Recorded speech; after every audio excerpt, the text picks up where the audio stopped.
Il y eut Eru, le premier, qu'en Arda on appelle Ilúvatar. Il créa d'abord les Ainur, les bénis, qu'il engendra de sa pensée, et ceux-là furent avec lui avant que nulle chose ne fût créée. Et il leur parla, leur proposa des thèmes musicaux. Ils chantèrent devant lui et il en fut heureux. Un long temps s'écoula où ils chantèrent chacun seul ou à quelques-uns, pendant que les autres écoutaient, car chacun ne comprenait que cette part de l'esprit d'Ilúvatar d'où lui-même était issu. Et le sentiment de leur ressemblance mit longtemps à venir. Pourtant une meilleure compréhension leur vint à mesure qu'ils écoutaient et les fit croître en accord et en harmonie. Et il fut un jour où Ilúvatar fit rassembler tous les Ainur pour leur soumettre un thème magnifique, qui leur dévoilait des choses plus grandes et plus merveilleuses qu'il ne leur en avait encore révélées.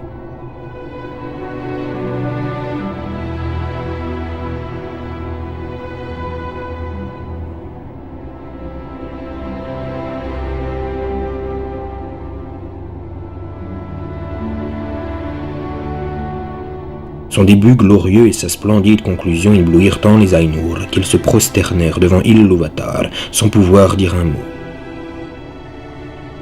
Alors Ilúvatar leur parla. De ce thème que j'ai proclamé devant vous, je souhaite maintenant que tous ensemble, harmonieusement, nous fassions une grande musique. Et comme j'ai doué chacun de vous de la flamme immortelle, vous allez pouvoir faire preuve de vos dons. Chacun jouant s'il le veut de son habileté et de son talent pour embellir et glorifier ce thème.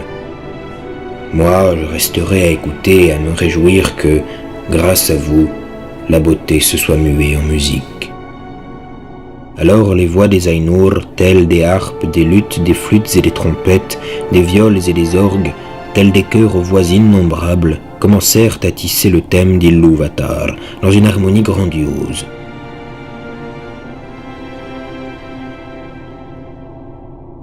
Le son des mélodies qui se fondaient sans fin l'une dans l'autre s'éleva pour tisser une harmonie qui dépassa les limites de l'ouïe, en hauteur comme en profondeur. Les demeures d'Ilúvatar furent pleines à déborder d'une musique dont les échos atteignirent le vide. Et ce ne fut plus le vide.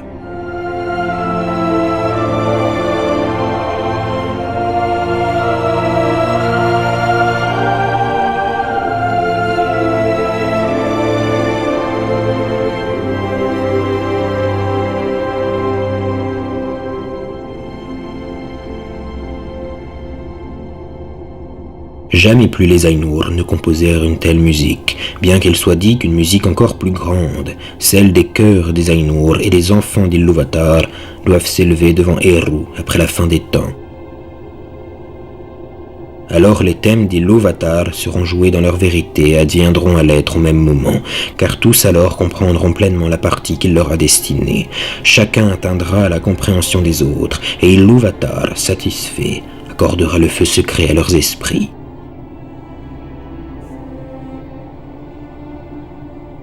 Donc Ilúvatar restait à écouter et, pendant longtemps, il fut content, car la musique était sans faille.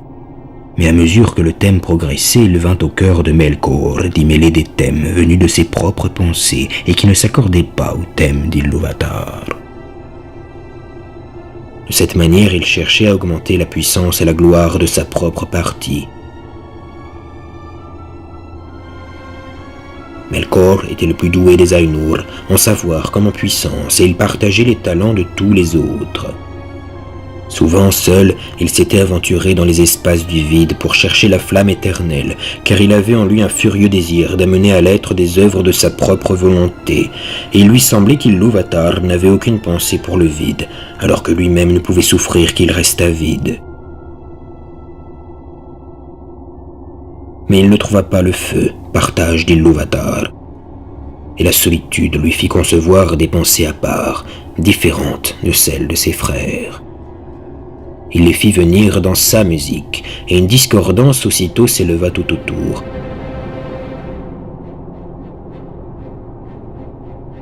Beaucoup de ceux qui chantaient près de lui tombèrent en désarroi, leur pensée se troubla, leur musique hésita, et certains tentèrent de s'accorder à lui plutôt qu'à leur première inspiration.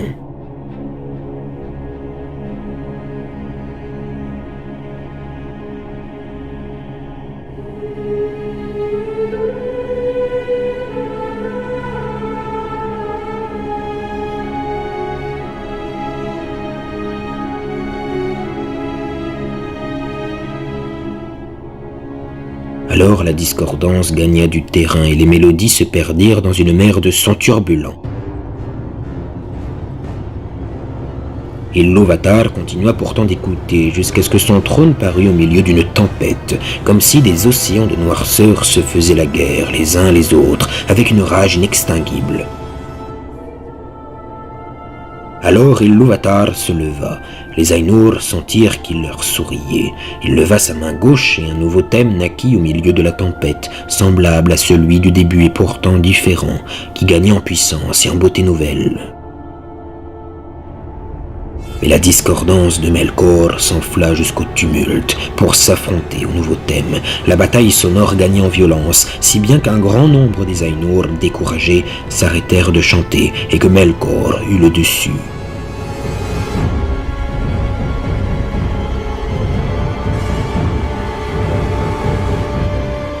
Alors Ilúvatar se leva de nouveau, et les Ainur comprirent que son humeur était sévère. Il leva sa main droite, et voici qu'un troisième thème, différent des autres, s'éleva du chaos. D'abord il sembla tout de douceur et de tendresse, à peine un frémissement de sonorité calme, de mélodie délicate. Mais rien ne pouvait l'éteindre. Et il se mit à gagner en force et en profondeur. Il semblait à ce moment que deux musiques s'affrontaient devant le trône d'Ilúvatar, en complet désaccord. L'une était large et pleine et splendide, lente cependant, et empreinte d'une incommensurable tristesse. De là surtout venait sa beauté.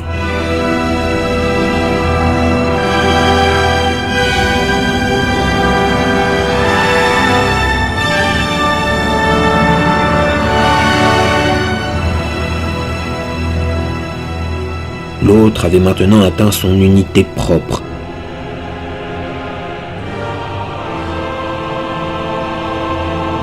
Mais elle était bruyante et vaine, sans cesse répétée, avec un ensemble tapageur en guise d'harmonie. Comme si de nombreuses trompettes jouaient la fanfare sur quelques notes. Cette musique voulait submerger l'autre par la violence de ses cris, et il semblait pourtant que ses notes les plus triomphantes fussent reprises par celle-ci et mêlées dans son mouvement solennel.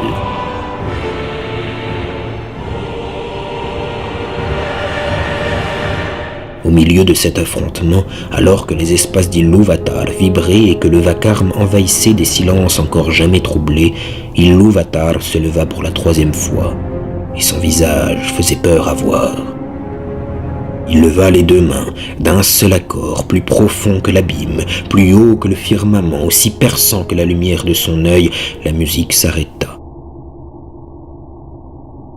Alors Ilúvatar parla et il dit « Puissants sont les Ainur, et Melkor est le plus puissant d'entre eux, mais qu'ils sachent, ainsi que tous les Ainur, que je suis Ilúvatar. Ces thèmes que j'ai chantés, je vous les montrerai pour que vous puissiez voir ce que vous avez fait. »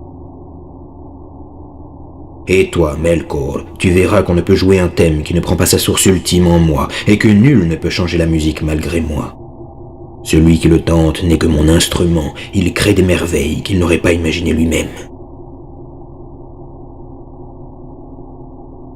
Les Ainur furent pris de peur, sans comprendre encore les mots qui leur étaient adressés, et Melkor fut rempli de honte, en même temps que d'une colère secrète. Puis Ilúvatar se leva dans toute sa splendeur et s'avança hors des régions harmonieuses qu'il avait créées pour les Ainur, et ceux-ci le suivirent.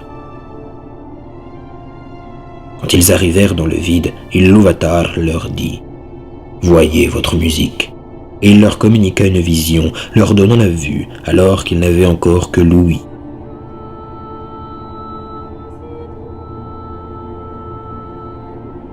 Ils virent un monde nouveau apparaître devant eux, une sphère au milieu du vide, soutenue par le vide, mais qui n'était pas le vide.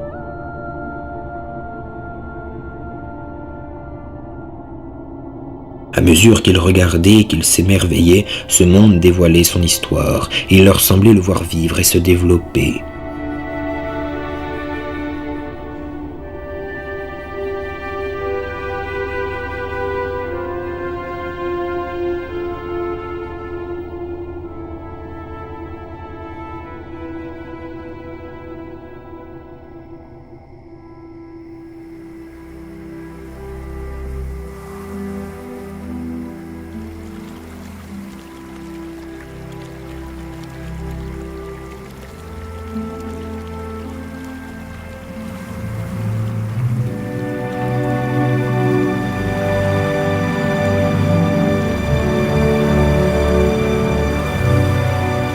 Les Ainur eurent contemplé en silence pendant quelque temps. Ilúvatar leur dit encore: Voyez votre musique. Ceci vient de votre art et chacun de vous trouvera dans ce que je présente à vos yeux les créations mêmes qu'il croit avoir inspirées ou inventées. Et toi, Melkor, tu verras tes pensées les plus secrètes. Tu comprendras qu'elles ne sont qu'une part de l'ensemble, tributaire de sa gloire. En ce temps-là, Ilúvatar parla aux Ainur de bien d'autres choses, et comme ils se souviennent de ses paroles, ainsi que de la musique que chacun d'eux créa, les Ainur connaissent une grande part de ce qui fut, de ce qui est, de ce qui sera, et peu de choses leur échappent. Pourtant il en est qu'ils ne peuvent voir, pas même rassemblés en conseil, car Ilúvatar n'a révélé à personne ce qu'il garde en réserve, et chaque époque voit apparaître de nouveautés qui ne sont dans aucune prédiction, car elles ne sont pas issues du passé.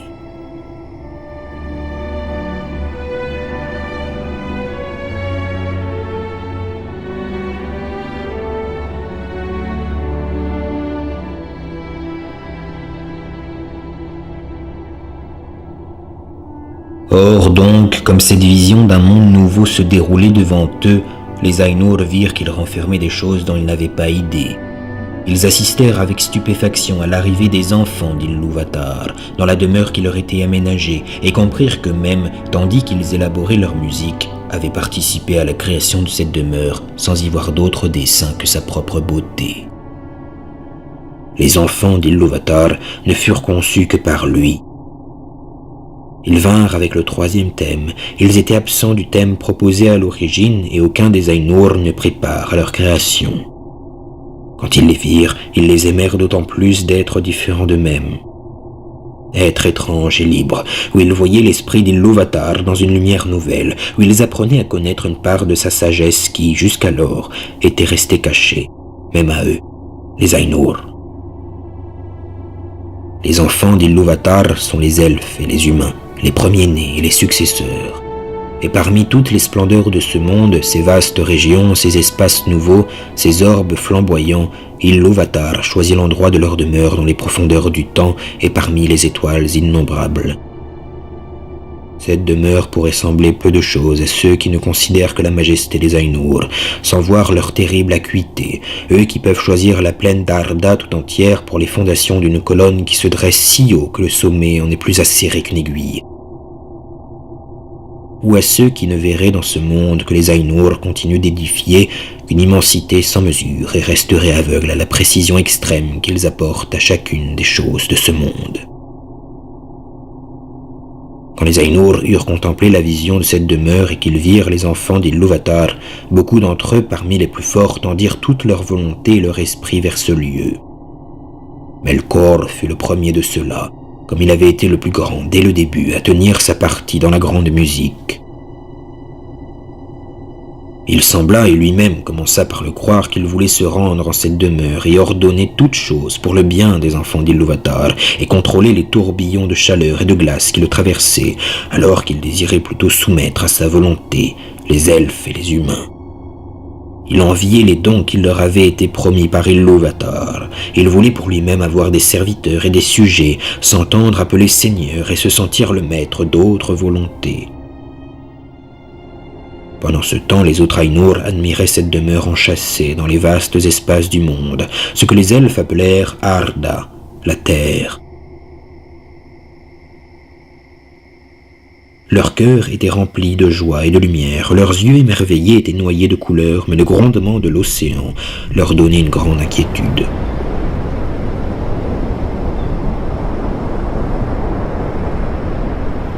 Ils observaient l'air et le vent et toutes les substances dont Arda était faite, le fer et la pierre et l'or et l'argent et beaucoup d'autres matières. Mais de toutes ces lots qu'ils admiraient le plus. Ainsi les Eldar disent que l'eau recèle encore l'écho de la musique des Ainur, plus que toute autre substance de la terre. Et nombreux sont les enfants d'Ilúvatar qui ne se lassent pas d'écouter les voix de la mer, sans pourtant savoir ce qu'ils cherchent à entendre. C'est donc vers l'élément liquide que celui des Ainur que les elfes appellent Ulmo tourna ses pensées. Lui qu'Ilúvatar avait plus que tout autre pénétré de sa musique. l'air et au vent, surtout s'attacha Manwë, le plus noble des Ainur. Aolé médita sur la substance de la terre, lui qu'Ilúvatar n'avait guère moins doté que Melkor en talent et en savoir, mais Aolé trouve sa joie et sa fierté dans l'acte de création et dans le résultat de cette création, non dans sa possession ni dans sa maîtrise. C'est ainsi qu'il donne et ne garde pas par devers lui, qu'il est libre de tout souci et passe sans cesse à une œuvre nouvelle.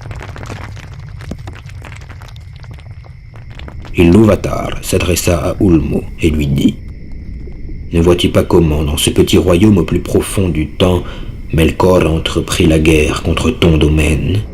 Il a imaginé un froid extrême et cruel, sans avoir pu encore détruire la beauté de tes sources, la limpidité de tes lacs. Prends garde à la neige, au travail rusé du givre. Melkor prévu chaleur et fournaises ardentes, sans pourtant éteindre ton désir, ni taire tout à fait la musique de la mer.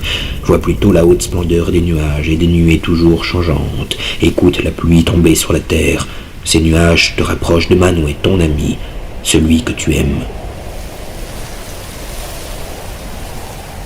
Et Ulmo répondit « En vérité, l'eau est devenue plus belle encore que n'imaginait mon cœur. Mes plus secrètes pensées n'avaient pas rêvé le flocon de neige, et ma musique tout entière ignorait le bruit de la pluie. Je vais rejoindre Manwë afin de jouer avec lui des mélodies qui te réjouiront pour l'éternité. »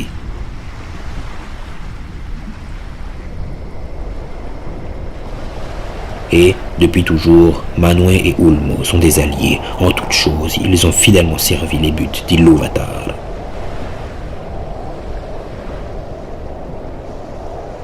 Mais au moment même où parlait Ulmo, alors que les Ainur contemplaient cette vision, elle disparut, retirée de leur vue. Il leur sembla percevoir ce qu'ils n'avaient jusqu'alors connu que par la pensée, l'obscurité. Or, ils s'étaient épris de la beauté de cette vision, plongés dans le déploiement d'un monde qui venait à être. Leurs esprits en étaient envahis, car l'histoire restait incomplète et les cercles du temps ne s'étaient pas rejoints lorsque la vision leur fut ôtée. Certains disent que la vision s'arrêta avant l'accomplissement de la domination des humains et l'effacement des premiers-nés, et c'est pourquoi, bien que la musique enveloppe toute chose, les Valar n'ont pas vu de leurs yeux les derniers temps ni la fin du monde.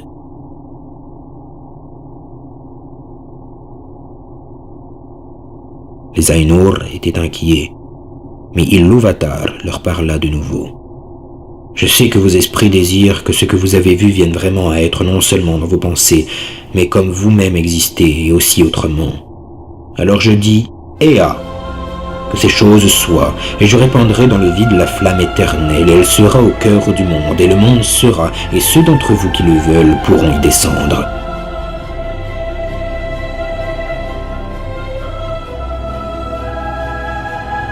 Et soudain les Ainur virent une lueur lointaine, comme un nuage au cœur de flamme, et ils surent que ce n'était pas seulement une vision, mais qu'Ilúvatar avait créé du nouveau, Ea, le monde qui est.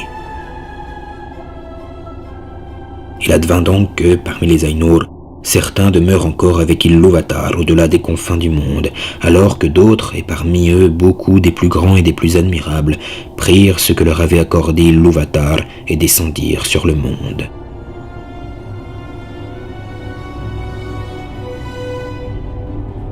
Mais à une condition, venue d'Ilúvatar ou peut-être seulement de leur amour, désormais leur pouvoir serait limité au monde et contenu par lui, et ils y resteraient éternellement jusqu'à sa fin, de sorte qu'ils en seraient la vie et qu'ils seraient leur vie même. Ensuite de quoi ils furent nommés les Valar, les puissances du monde. Quand les Valar pénétrèrent dans Ea, ils furent en même temps surpris et désorientés, car il en était comme si rien encore n'existait de ce qu'ils avaient perçu dans la vision, comme si tout était sur le point d'advenir sans avoir nulle forme, et tout était ténèbres. Car la grande musique n'avait été que la naissance et l'épanouissement de l'esprit dans les espaces éternels. La vision elle-même un présage, mais maintenant ils étaient arrivés au commencement du temps et les Valar surent que le monde n'avait été qu'annonce et prophétie qu'ils devaient désormais accomplir. Alors ils entreprirent d'immenses travaux dans les déserts inexplorés sans limite, en des époques sans nombre et sans souvenir, jusqu'au moment où, dans les profondeurs du temps au sein des grands espaces de Ea, advint le moment et le lieu où fut créée la demeure des enfants d'Ilúvatar. De cette œuvre, Manwë, Aolë et Ulmo firent la plus grande part, mais Melkor aussi était là dès le début, qui se mêla de tout, faisant quand il le pouvait selon ses désirs et ses projets, et il alluma de grands feux.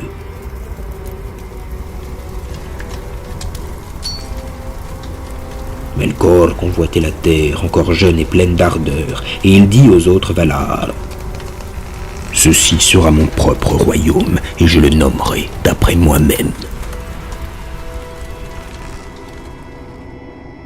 Dans l'esprit d'Ilúvatar, Manwë était frère de Melkor. C'était lui la voix principale du second thème qu'Ilúvatar avait opposé aux dissonances de Melkor. Et il fit appel à toutes sortes d'esprits grands et moins grands pour qu'ils descendent sur les terres d'Arda pour l'aider dans sa tâche, de peur que Melkor ne retarde à jamais l'accomplissement de son œuvre et que la terre se flétrisse avant d'avoir fleuri. Et Manwë dit à Melkor : « Tu ne prendras pas ce royaume pour tien et injustement, car beaucoup d'autres n'y ont pas moins travaillé que toi. » Alors ce fut la discorde entre Melkor et les autres Valar. Melkor se retira, gagna d'autres régions et fit là-bas ce qu'il voulut, mais ne chassa pas de son cœur le désir qu'il avait du royaume d'Arda.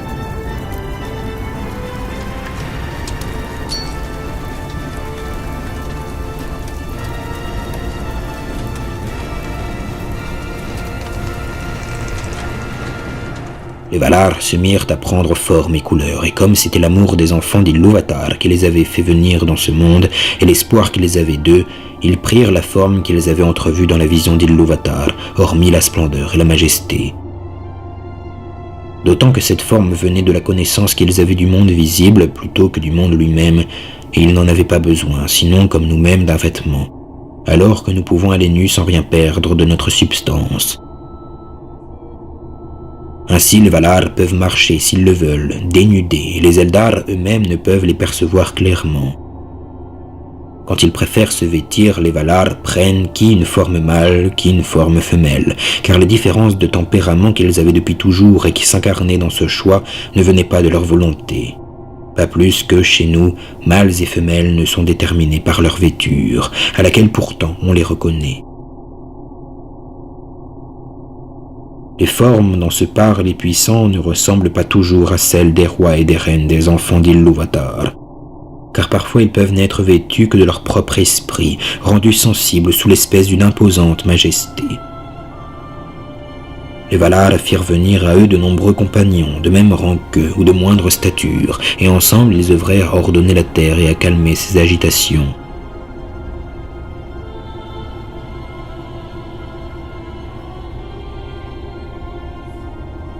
Alors Melkor vit ce qui avait été fait. Les Valar parcouraient la terre comme des puissances visibles, vêtues des vêtements du monde, aimables à voir et resplendissantes et bienheureuses.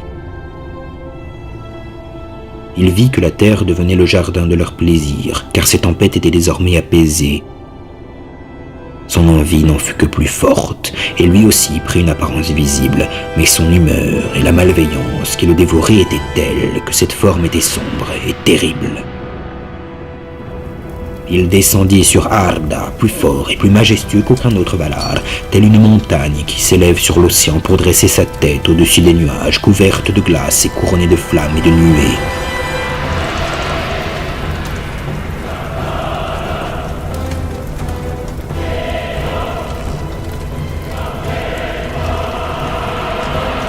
Et dans les yeux de Melkor, il y avait comme une flamme dont la chaleur foudroie, dont le froid est mortel.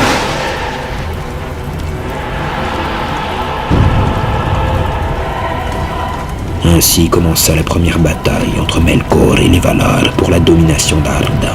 De ces tumultes, les elfes n'eurent guère à en connaître. Ce qui en est raconté ici vient des Valar eux-mêmes, avec qui les Eldaliers conversèrent au pays de Valinor et qui en furent instruits. Mais les Valar ne dirent jamais que peu de choses sur les guerres d'avant la venue des elfes. Pourtant, on raconte parmi les Eldar que les Valar continuèrent, malgré la présence de Melkor, à gouverner la terre et à la préparer pour la venue des premiers-nés. Ils édifiaient des terres et Melkor les détruisait, ils creusaient des vallées et Melkor les comblait, ils élevaient des montagnes et Melkor les abattait, ils faisaient le lit des océans et Melkor les dispersait. Rien ne pouvait trouver la paix ni croître dans la durée, car, aussi sûrement que les Valar entreprenaient une tâche, Melkor venait la détruire ou la corrompre. Pourtant leurs travaux ne furent pas vains. Si aucun endroit, aucune œuvre ne vit s'accomplir entièrement leurs intentions ou leurs volontés, si tout près des formes et des couleurs autres que celles que les Valar avaient d'abord imaginées, la terre néanmoins prit forme et consistance. Or donc, la demeure des enfants d'Ilúvatar fut enfin établie dans les abîmes du temps, parmi les étoiles innombrables.